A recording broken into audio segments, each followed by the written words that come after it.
unheard conversation between Krishna and Abhimanyu before they go into battle. Hello friends, welcome to my channel All Things Spiritual. Today we will look at a dialogue between Sri Krishna and Abhimanyu, which I could consider as a small trailer of the vast Bhagavad Gita, a minuscule knowledge of which was imparted to Abhimanyu. Abhimanyu, as you know, is a legendary warrior from the ancient epic the Mahabharata. He was born to the third Pandava prince Arjuna and the Yadava princess Subhadra, who was also Krishna's sister. He is believed to be an incarnation of the Varchas, the son of Chandra. Abhimanyu was raised by his maternal relatives as his father Arjuna along with his four brothers and wife were sent to Vanvas for 13 years. After his father's return, Abhimanyu married Uttara, the princess of Matsya. During the Kurukshetra war, Abhimanyu fought by his father's side. On the 13th day of the war, the mightiest Kaurava warriors came together and formed a Chakravyuh. The young Abhimanyu was able to penetrate through it but could never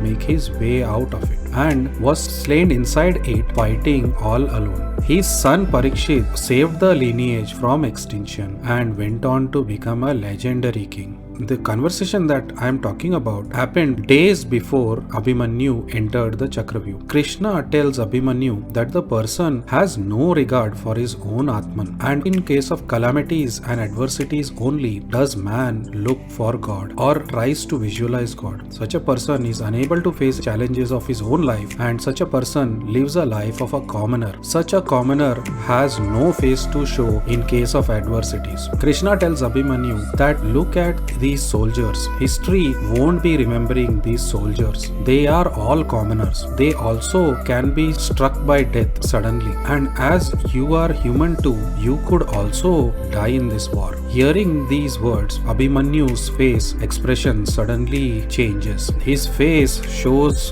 fluster and confusion as to why Krishna mentioned death in this regard. Krishna continues, each death has its own significance. Crores or innumerable number of people would die in this war. But in a sense, they won't really die as the Atma is always undying and the people dying won't achieve fame and honor of dying in the war. This is defined in the destiny that each person carries when he or she takes birth. As a side note, Sai Baba had so many ill wishers, and where did those people that insulted him go? They all drowned into darkness. Did they achieve fame at all in their lives? Baba's name is just enough to expel the darkness that they left behind them. As another example, in Shivaji's time, a lot of people died, but Tanaji gets a special reference, mind you. Historically, he got glorified. Had he come alive from the conquest of the fort of Kondana, he would not have any name in the history books at all. The main reason he achieved fame was because he achieved martyrdom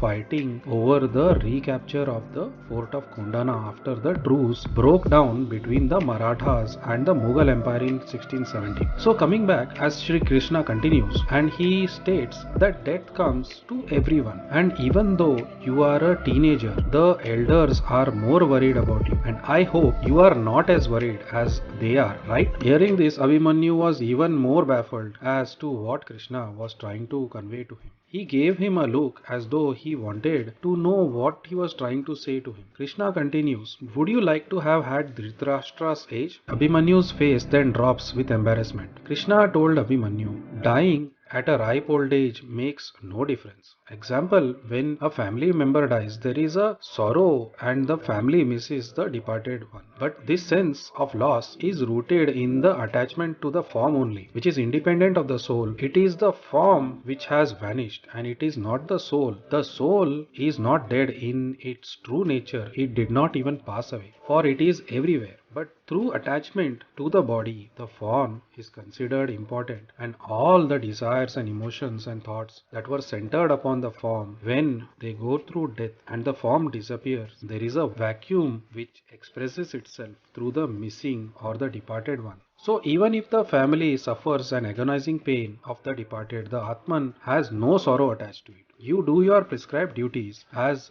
the part of the war, and whatever lifespan you have been given, fame is now intertwined with it. An example of how fame gets intertwined with the destiny of a person could be rightfully pointed out with the life of Swami Vivekananda and his spiritual accomplishments. And they were many, and his fame went viral considering it was a century prior, and there were many yogis that were jealous of Vivekananda's fame and they couldn't even come close to the fame that Vivekananda achieved. Notice that I mentioned yogis, and you would think yogis would have achieved some distinction in their life, but there are still some that need more time in their own individual evolution. Krishna then tells Abhimanyu that your father, your mother, friends and colleagues and close relatives are just there for this one lifetime. Your real relation is with Sri Hari or God. The Jiva is the Shiva's impure form only. Once the ignorance is vanquished, he or she is Shiva only. The Jiva's ignorance and his non-Atman point of view towards life, unless he turns towards his Atma, he won't understand what the essence of Shiva is. Abhimanyu didn't understand Krishna's words. He was sharp in the worldly knowledge, but he hadn't a knowledge about the Atman.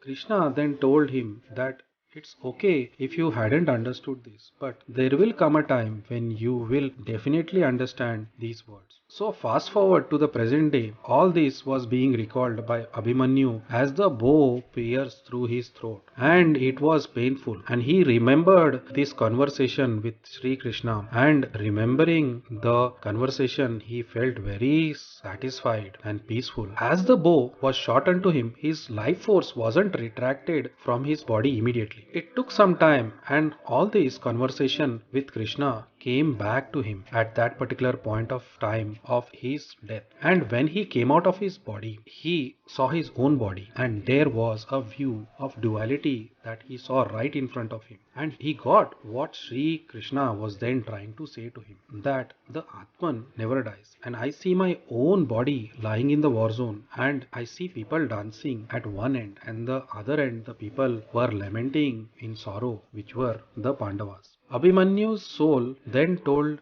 itself that this is all just transitory. Sri Krishna then told the truth, and he knew that what is true was the Atman only. And I am full of happiness now within me. Where is my pain now? And the body was just like an outer clothing. The pain was only to my outer variables. I am forever indestructible. And he saw Uttara crying, and he had absolutely no feelings at that point while seeing her cry. It was just their own destiny to observe sorrow by the passing of their loved one. Ishvara and me are the only truth, and he is there, which is Sri Krishna. He is God, and we are all his attendants. I am in no position right now to tell them not to cry, O Uttara. And so, with this being said, God took him to an onward journey, and his whole life journey was really fruitful.